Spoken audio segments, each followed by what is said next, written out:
In the book The Adventures of Huckleberry Finn by Mark Twain, the main character Huck and his companion, Jim, go on an adventure down the Mississippi River to keep Jim from slavery.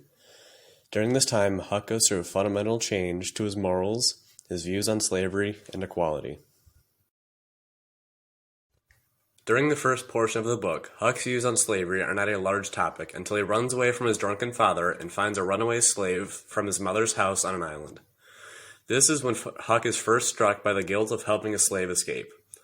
This is the first example of a conflict between his morals and what society taught him to think about slavery. Soon after leaving the island, they are caught in fog where they encounter people looking for runaway slaves, and Huck has another dilemma about hiding stolen property from the men, and he decides to lie to them and say that Jim has smallpox. A while after this, Huck and Jim, now accompanied by the Duke and the Dauphin, get involved in one of their scams. This involved stealing inheritance from a family. During this time, Huck realized how nice the family was and decides to try to steal back the money from the scam artists. Tom soon arrives at the Sawyer farm, and him and Huck conceive a needlessly elaborate plan to free Jim, during which makes the Sawyer family miserable. In the process of freeing Jim, Tom gets shot in the leg and will need a doctor.